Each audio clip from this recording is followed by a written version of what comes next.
Welcome to the Vinny Bermudo show. Well, I got myself an eagle riding shotgun, got myself an arrow and a crow, got a hawk-eyed woman watching, that kite's just a backseat flying. Lord, please tell me what is coming over me. Buenos dias. Let's take a look outside.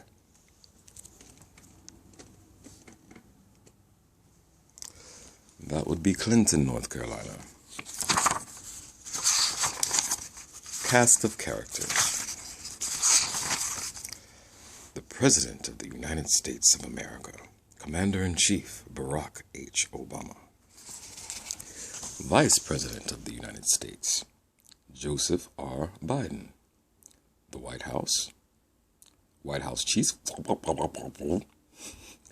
Rahm I. Emanuel. Senior Advisor to the President, David M. Axelrod. White House Press Secretary, Robert L. Gibbs. National Security Council, General James L. Jones. U.S. Marine Corps, retired. Deputy National Security Advisor, better known as Thomas E. Donnelly. Now,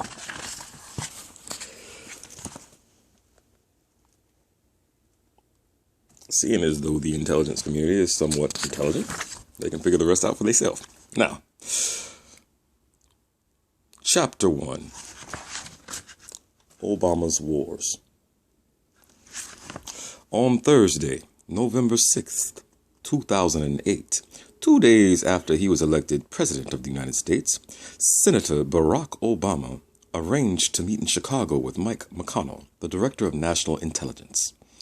McConnell, aged 65, a retired Navy Vice Admiral with stooped shoulders, wisp of light brown hair, and an impish smile, had come to present details of the most highly classified intelligence operations and capabilities of the vast American espionage establishment he oversaw as DNI. In just 75 days, the formidable powers of the state would reside with the 47-year-old Obama. He would soon be, as the intelligence world often called the president, the first customer. McConnell arrived early at the Klozinski Federal Building, an austere Chicago skyscraper, with Michael J. Morrell, who had been President George W. Bush's presidential briefer on 9/11 and now headed the Central Intelligence Agency's Analyst Division. Two members of Senator Obama's transition team from the last Democratic administration greeted them. John Podesta, Bill Clinton's chief of staff for the final 2 years of his presidency, and John Steinberg, which is actually a former deputy national security advisor in the Clinton White House. We're going to go in with the president-elect and hear what you guys have to say, Podesta said. McConnell paused awkwardly. He had received instructions from President Bush. As President Bush had told McConnell, "This is my decision. Meaning, I forbid any information about our success and how this works except to the president-elect." McConnell knew Bush had never been comfortable using the terminology sources and methods, but what the president meant was that nothing should be disclosed that might identify human spies and new techniques developed to infiltrate and attack al-Qaeda, fight the wars in Iraq and Afghanistan, and defend the nation. "John, sorry," McConnell said. "I'd love to be able to accommodate, but I didn't make these rules." He related Bush's instructions. Only the president-elect and anyone designated to take a top national security cabinet post could attend. "Neither of you are designated, so I can't. I'm not going to violate direction."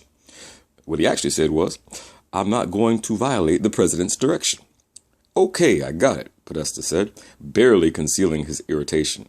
Podesta had had all source intelligence access before, as had Steinberg. He thought this was not helpful to Obama, who was largely unfamiliar with intelligence briefings.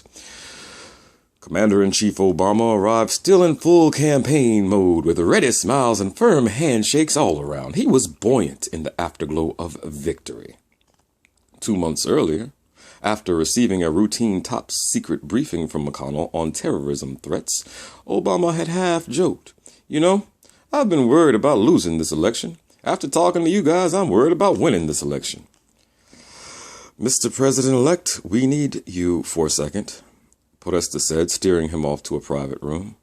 When Obama returned, his demeanor was different. He was more reserved, even aggravated.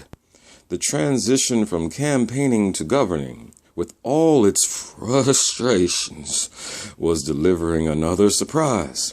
His people, the inner circle from the campaign and the brain trust of Democrats he had carefully assembled to guide his transition, his people were being excluded. The first customer-elect was going to have to go it alone.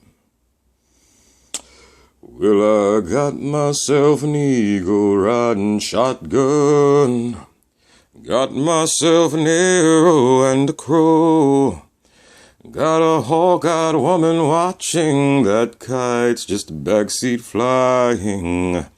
Lord, please tell me what is coming over me. Por favor.